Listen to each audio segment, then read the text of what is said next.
Year's resolutions, and churches have, themes for the year like Alive and 85, stuff like that. And so every year we come up with these new things because it's a new year. But if you really think about it, how can you manifest new things? How can you bring about a change in something that's the same?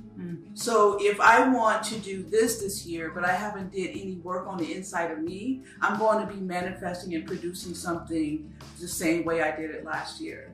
And so that's why I say, if you want to manifest something different, if you want to bring about a change, you're going to have to do some inside work. So the topic of this podcast is New Year, New You. It is an inside job. And joining us in this conversation is my tried and true co-host, Charlie. Yes. And we also have a new face today. We have Crystal. Crystal, come on, go ahead and introduce yourself to the audience. Do you want me to say anything specific? Whatever you want. Crystal St. Louis. I've known Charlotte for a few years now, and I am honored to be a part of this podcast.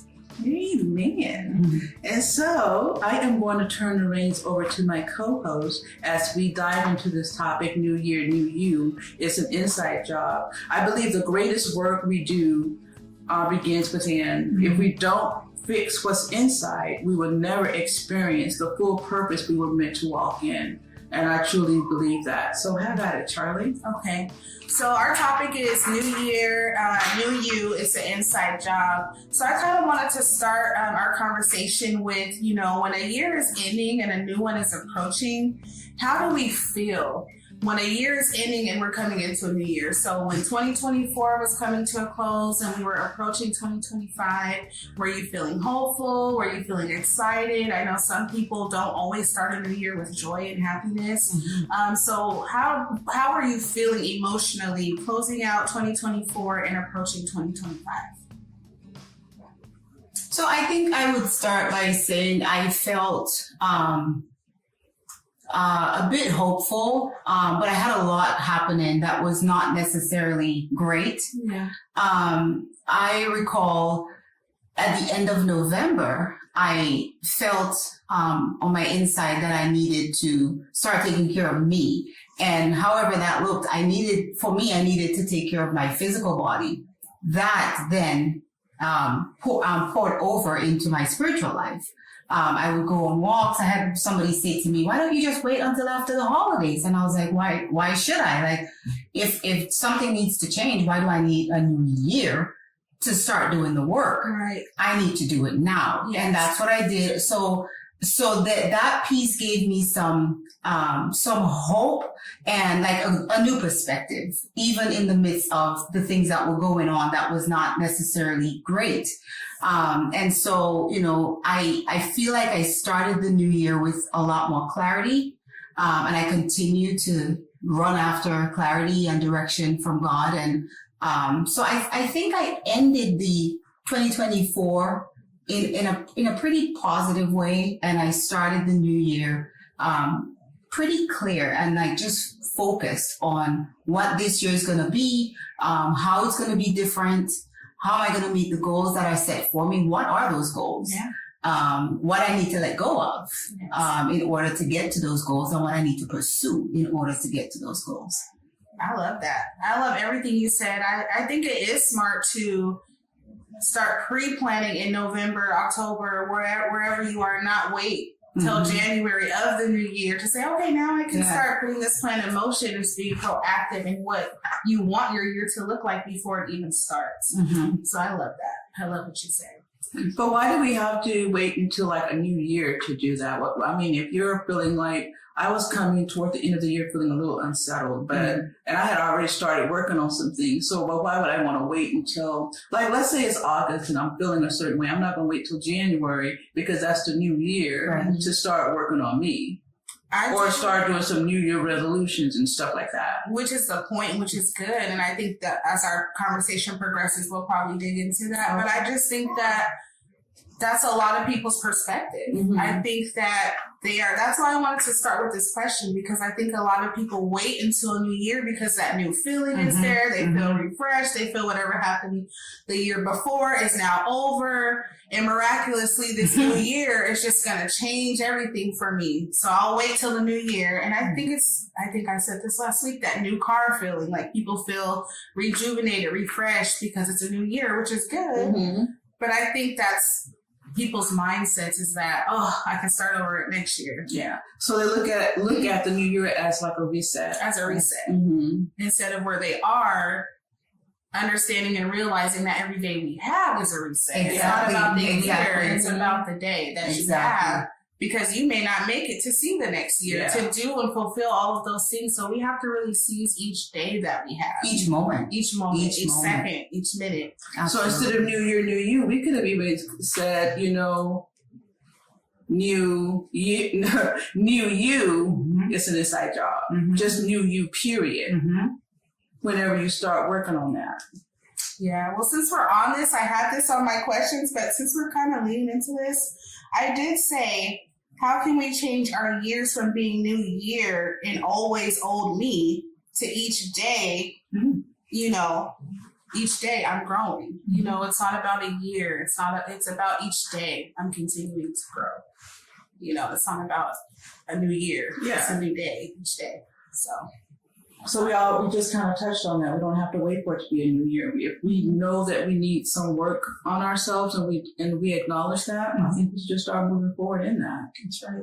Mhm. I agree, and I think that's where the inside job comes in. Mhm. That piece of our topic is that, you said that you were feeling, I need clarity. I want to take care of myself, and you could have waited until January, but you were like, "What am I waiting There's for? no If time like I'm the feeling this present." now, I need to Mhm. seize this moment now and work on myself Yeah. and build myself up so that next year I'm already walking into my plan and purpose that I see for myself coming up for the year anyway." So Mhm. I think that's very powerful. And so what does that look like? For me, I felt a little unsettled. And so you said you needed some clarity. What did you say again? Just focusing on myself. And just focusing yourself, not being selfish, but giving yourself the time that you need to do Right. whatever you need to do. So what does that look like? So sometimes people need like steps on, okay, so this is how I'm feeling. So what do I do next? Mhm. And so like for me, I was feeling unsettled. So for me, that was my opportunity to kind of like slow down a little bit, because sometimes we can go so much Yeah. and just do and don't even take the time to just pause and say, okay, what's going on inside of me that's making me feel so unsettled? Mhm. You know what I mean? Mhm. So it's a pause and acknowledgement, and for me, to really hear from the Lord, right? I have to do a little fasting Mhm. and just kind of get along with Him. What do you do, Miss Crystal? That I smiled because that I connected with that right away. I will say my fast in life is not where it should be. Mhm. However, just recently, since the new year, Mm-hmm. I took 7 days, and what I did was fasted that first meal of the day and just be deliberate and intentional about just praising God throughout the day. Mm-hmm. Being mindful of His presence and just Him, Mm-hmm. in my life, in my space. Him as my provider, Him as my, my protector, Him as my, the person that gives me wisdom. Just Him as my foundation. And so I hadn't done that in a long time. And when I first started it felt strange. It felt like I was just going through the motion. Mm-hmm. And I told myself, it's okay. Mm-hmm. I just have to keep persistent and be consistent. Mm-hmm. And I did that for a week, and I felt like, I remember at the end that after the 7 days, there was a pledge that I made to God, an agreement. And the opportunity presented itself, and I fulfilled that pledge. And I said, okay, God, I've done my part. Now it's your turn. Mm-hmm. And since you can't lie, let's see how this plays out. I was talking to God like that, right? And I remember feeling this unlock, and I'm saying this and not to be weird, but I literally felt an unlock in my spirit, like you put a key in a door and you hear that clack unlocking sound, and I know something is coming. Yes. I know, you know what? Let me rephrase that. I know something happened. Mm-hmm. It's the wait is now to see it. Manifest. Yeah. Exactly. Mm-hmm. And so it's like when you say fasting, I'm smiling because I just did that, and I know I'm being called to do it more, but I hadn't done that in so long. It just felt, but it took me one step closer to where I need to be. Yes. You know, one step closer to like relying on something bigger than myself. And again, doing that inner work constantly. I obviously don't have the wherewithal to do it by myself. Yeah. With the inner work. The inner work. Yeah, the most of the inner work that I do is just being real with me. Mm-hmm. For example, if I know I am like short with people, if I know that my thoughts, because you know our soul consists of the way we think, Mm-hmm. and so if I know my thought life is negative, nobody else sees it but me. Right. I mean, it manifests. Your thought life manifests itself. People can tell you're negative the way you act or the things that you say. But if I'm having negative thoughts, if everything is irritating me, you know, people at work getting on my nerves, you know, all of that kind of stuff, that is an indicator that, Charlotte, there's something going on. You need to lay before the Lord. And I just ask questions like, God, you know, what is it about this person? Or what is it about me? Or what is in me that is making me have these thoughts? And so I ask those questions to the Lord, and I just lay there and allow him to speak to my spirit. And so one time there was like, the last time I did that, he said, there's still a little inkling. I was talking to my best friend about this the other day. There's still an inkling of some rejection going on. And so I'm like, okay, I thought I laid before you about this already, but let's do it again. There's still some stuff in there. So let me continue to work on that, and then so that I can continue to be the best me I can be. Every day. Yeah. But it takes being real with yourself and giving it and laying it at the feet of the Lord to help you work that out. I agree with both of that, and I think the key is knowing that you need something and creating a space for it. Like we're needing clarity, so I'm gonna do an action. I'm gonna fast so that I can hear that, or I'm gonna ask questions and be transparent with God and say, "Hey, God, this is how I'm feeling. Where is this coming from?" But I think the key is when you're doing your work is peeling back those layers, getting to the root of where things are coming from. Because that's where we need to pluck it. That's where we have to figure out, okay, what is the root? Why is this manifesting in my life? And in order to do that, you have to fast. You have to ask questions. You have to create a space for God to come in and meet you there. Just how we created this space for us to have this conversation, we have to create an altar for God and have a conversation with him. And I think that part of doing your work is getting out of your head and creating actions. It has to be an action. There has to be something that you're actively doing, or it's not going to manifest in your life. I think a lot of us live in our head. We see what we want in our head. We see, you know, all of these things, but we're not creating it to be a reality. So we're not writing a vision and making it plain. We're not writing a vision and making it plain. Or you could have easily felt all those feelings and kept going along with it. So taking a step back and say, okay, wait a minute.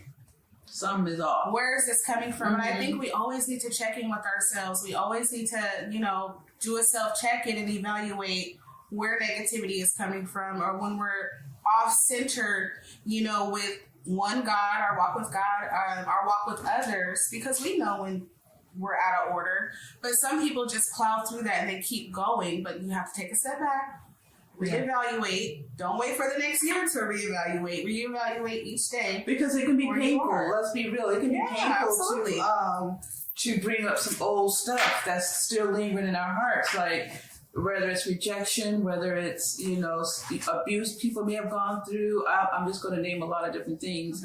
It could abandonment, all kinds of things that people don't necessarily, and if it starts to surface, they push it all back down. And that's why I say, even though we have things laying on the altar, sometimes we have to go to a therapist. Oh, yeah. And that's why I used to have a sweatshirt I gave to Goodwill that said, "Therapy and Jesus, thank you." I like that. Therapy is Jesus. Yeah. Because we need the Lord, but sometimes you just need to just talk to somebody because talk therapy is really good. And like we said in one of our other podcasts, we don't want to throw everything at the feet of our friends and have them be our therapist. Absolutely not. Because they can't be. Because they can't. And I feel like you have to be careful with that too, because I don't know, people do tell your business, you know, and people do things, and I think having a therapist that's a safe space, that's a non-biased space, they don't know you or your friends, you know, and you can really pour out, you know, your true feelings to them without feeling like you're going to hear it back to you in the street. You know what I mean? But like you said, it is scary, but it's so important because if you don't go through that fear, you'll never know what's on the other side. Very true. If you're so used to feeling rejection, don't you want to feel acceptance? Don't you want to see what's on the other side of that? But you can't do that unless you face those fears, unless you push through and figure out how to deal with that rejection feeling and get to the root of it and say, you know what, that did happen. That was hurtful. That was painful, but it is what it is, Lord. In my next situation, Lord, help me to have wisdom to see people that will treat me better or, you know, treat me and honor me, you know what I mean? And the people or things that don't serve me any purpose, I have the wisdom to discern that now. But you have to do the work to figure that out. But you can't just live in fear or, you know, of whatever it is that's making you feel that rejection. You have to work through it. As you're talking, you say one of the things that you pointed out is, you know, people will tell your business. And I smile because honestly, I'm thinking, or worst case scenario, they don't tell your business, but they're not healed themselves. Exactly. And so they're bleeding. And they're probably bleeding toxins. Yes. And that's going to be bled into you. And so That's I smiled when you said that. And I'm thinking, well, I wish it was just tell my business. But what if the advice, the counsel, they think they're coming from a good place, but they themselves they haven't sought any type of counsel, any type of like their life is in perspective. shambles. Exactly. They're They have angry their and own. bitter. Exactly. And so that gets poured into you. And now you just got poison poured into you. And so now it's double trouble. Exactly. I agree with that So, very much. Absolutely. Yeah. Absolutely. What's next? Alright, so we kind of just got into a good topic here. So I know, you know, in a new year, we make our plans, we make our goals, right? We're excited, we're happy. Even with you, you know, you're going on your walks, or with you have a clear idea. I'm in my soft girl era. So we're excited, right? We have our plan, we're excited, we're doing it, we're seeing the changes. So what happens when doubt starts to creep in or things are knocking us off of our consistency? You know, when that thing is not feeling new and exciting anymore. How do we gain our focus back when life starts to happen? And we see ourselves maybe falling back into old habits. We're not being as consistent as we used to be anymore. Our desire for whatever it is that we wanted is starting to kind of dwindle, or the pressures of life are now on us. How do we stay consistent with our plan while dealing with all of the issues of life when they're coming at us? So I was having a conversation with a friend this morning on my walk. And she said, you know, I'm so proud of you. You know, you're walking, you're staying active, you're just doing the work, you're doing it.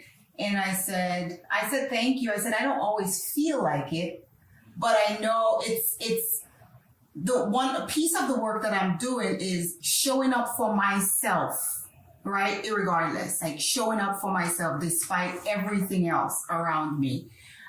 Because I love myself enough to show up for myself. That was not always the case for me. It's work that I'm doing.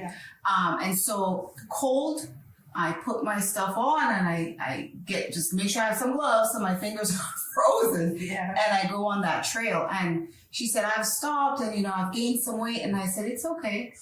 Just get back up. So I think extending grace to ourselves is so important because, you know, when that doubt comes in and you're harsh with yourself, you just crush yourself over and over and over. And it's like, I don't think that's healthy. And I don't think, but we do it so effortlessly, Yes. right? And so I think remembering that life does happen, right? And like we have to work. It's not a lot of us I can say that's got it and we can just sit at home. And so I think extending grace in those times and resetting right then and there, not waiting for the next year, but doing that reset and not blaming yourself, not just owning this is where we are, this is where I am, and starting over, pressing that reset button in that moment. Yeah, remembering your why. Yeah. First of all, why you started this journey. Because most likely that why is still your why. Yes, I think that's very true. And the reset is good too. Even if you build yourself up to go on an hour walk and you kind of start stumbling, even if it's 10 minutes, that's still a drop in the bucket in your why for your reset, for your mental, for you to get back out there. You know, you have to start back small and build it back up if that's the case. But I think that that's very true, is allowing yourself that grace and mercy and knowing that it's a journey. It's a process. You know, a lot of things that we want come with time. There's not a lot of things that are just instant. And I think the ones that come with time are the most important ones. They make us the most seasoned. They make us the most strong. It shows us that God's word is true. We are more than conquerors, but we have to conquer those things. You know, you have to have that conqueror mindset, you know, when life starts to happen. For sure. She said a lot of what I was thinking. But what I will add to that is maybe having an accountability partner that can, because if you can do your own self check-ins. And you can be like, okay, I didn't walk yesterday, but I'm going to do it today.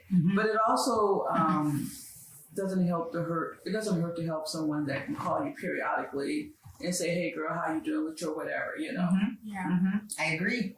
I agree. I have an app on my phone. I 100% agree with that because I need accountability. That's why I said I'm also working on showing up for me even without the accountability. Yeah. Right? And so it's easy for me to do the accountability because I'm not going to waste your time. I know I have to check in with you. I'm going to do this thing. If you know you got to check in with somebody. Yes, but showing up for myself even when I don't need to check in. Right. And so my app, I had if it's 4 miles of walking, I take a picture, I send it to my trainer. I know my trainer is there.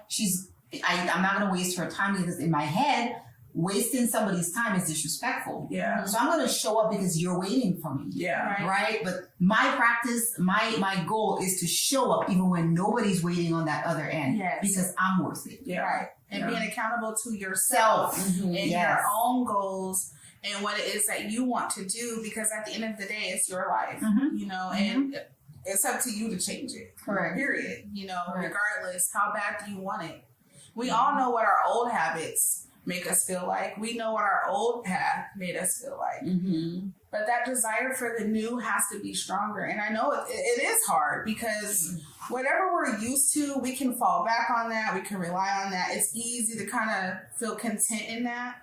Rather, it's, you know, some people hold on to anger, pain, their past, whatever, and that's their safe space. Even though they may not like that, but they still hold on because that's But they will comfortable. never manifest anything Right. fresh and new if they hang on to those things. Right. That's my whole point is, you know, wanting to know what's on the other side. I think, you know. So you have to want it. You have to want it. So you have to want to be a new you. You have to want to do the work. You have to want to be a new you, and you have to want to do the work. And it always reminds me of that scripture that says, don't you want to be made whole?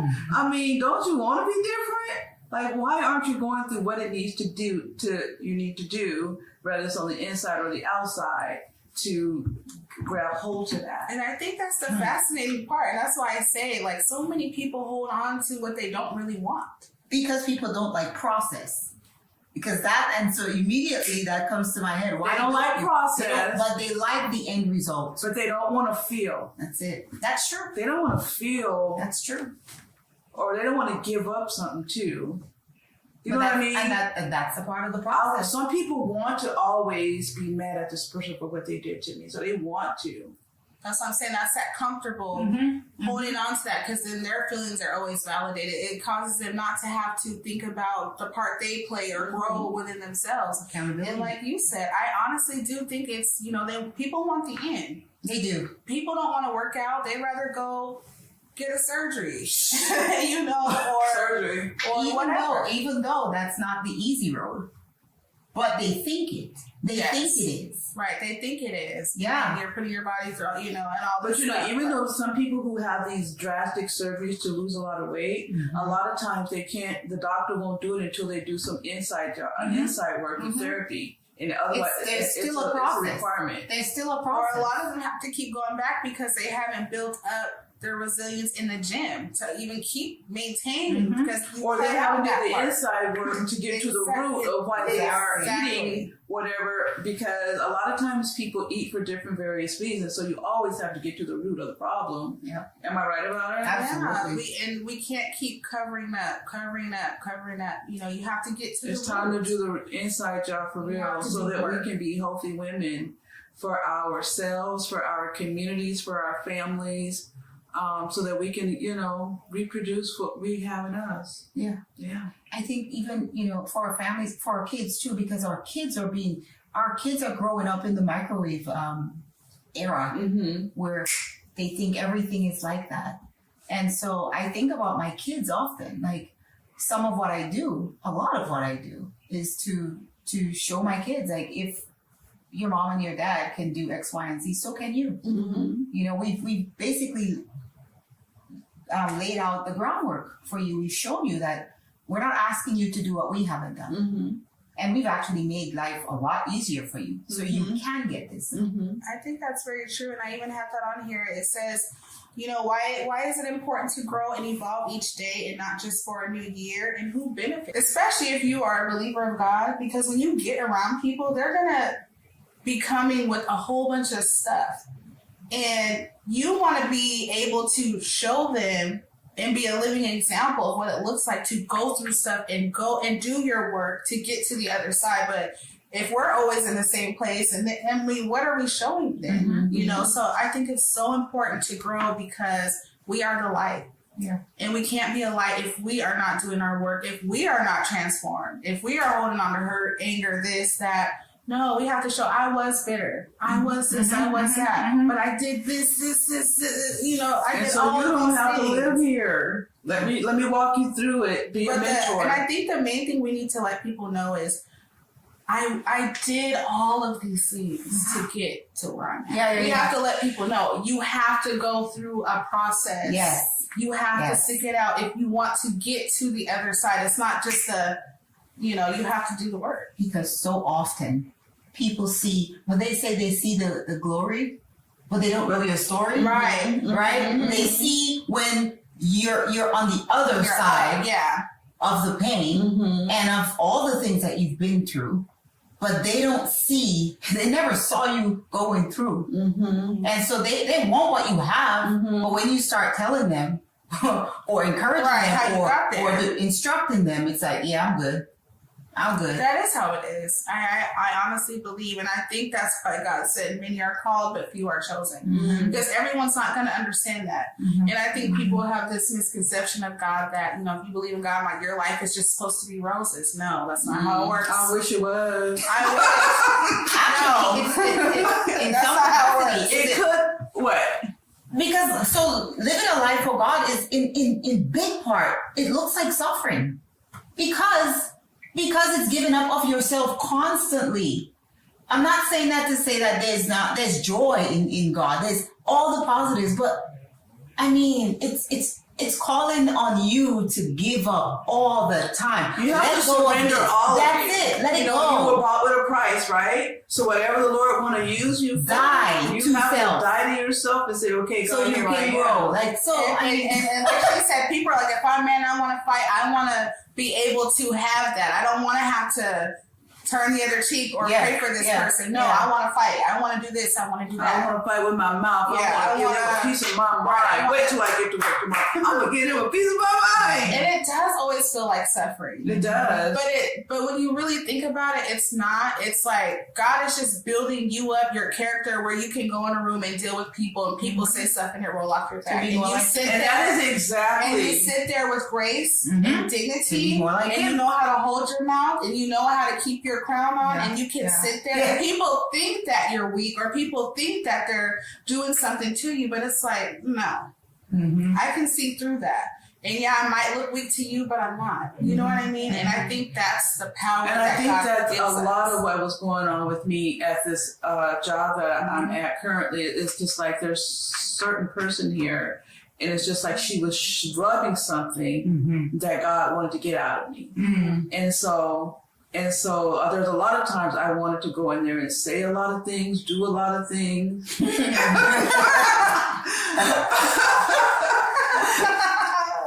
But they better be glad I know how to pray. Yeah. Because, yeah. And some It's people hard. come up to me and say, Charlotte, you always seem so, poised and quiet. And I'm like, girl, you only know this conversation I'm having with the Lord right now. Like on my way to work this morning, as I walk through that door, I'm like, okay, God, here we go. So if I didn't have that talk with the Lord, who would have known what I would have said out of his mouth? Mm-hmm. And I think the trade-off for the suffering part is, you're like, Lord, I know what I used to be. I know how I couldn't handle these situations. But So I thank you thank so you. much Yeah. for Yes. creating me to be a woman that can extend grace to people I don't want to extend it to. Mm-hmm. Where I can be in all different types of spaces and avenues and have dignity and have wisdom and poise and grace and all of these things. Because when we're dealing with the world, you have to be that way. Because they're gonna poised and graceful because they're going to be the opposite. Mm-hmm. They're going to be combative. They want to dig at you. They want to get a reaction out of you.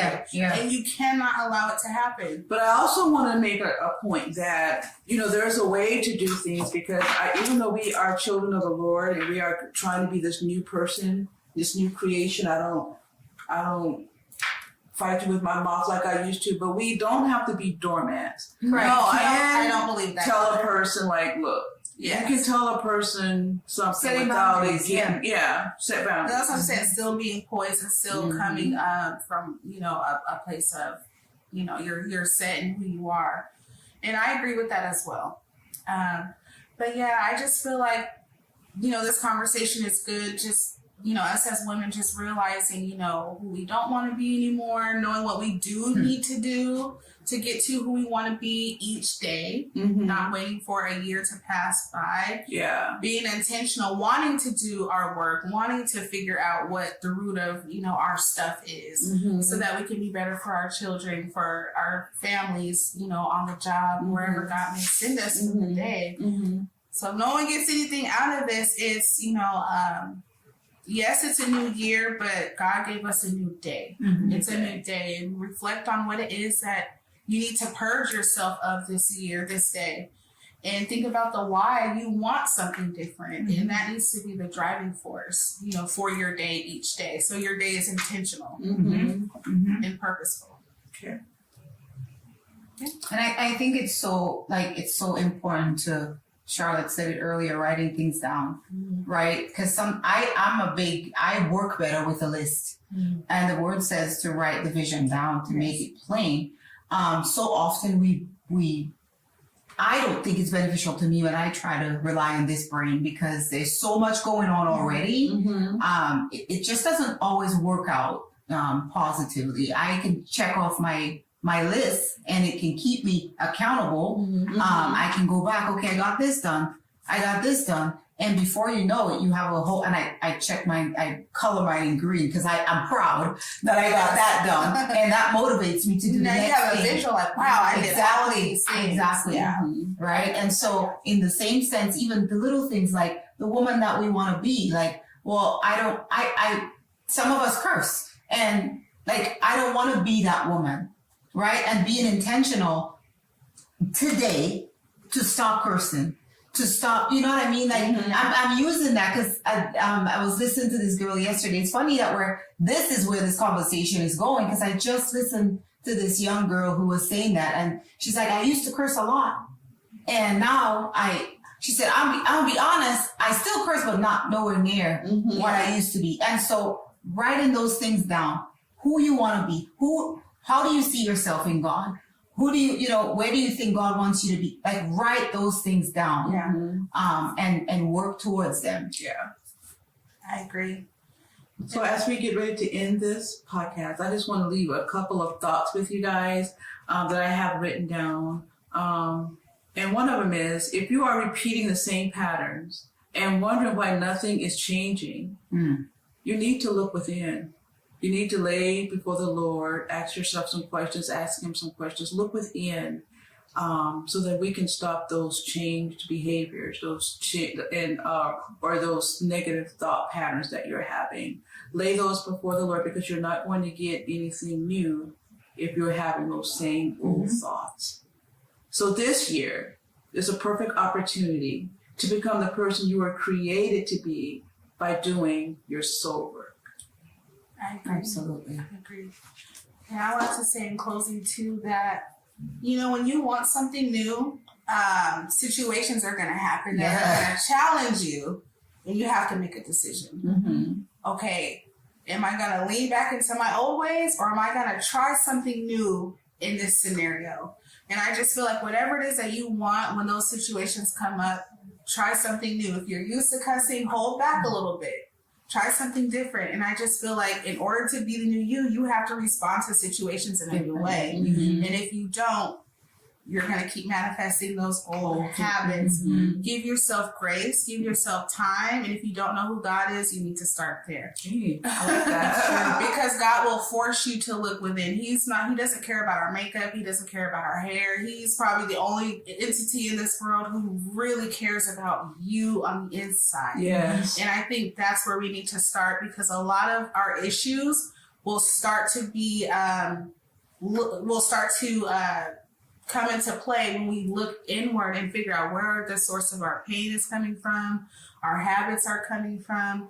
So start within, meaning you need to create a space to think, to listen, to look, slow down in your life and create that space for you to hear God, to hear your own thoughts, and start to sort that out. So my advice would be, start with God, get you a quiet place, write things down, and respond to situations differently than you normally have to create something new in your life.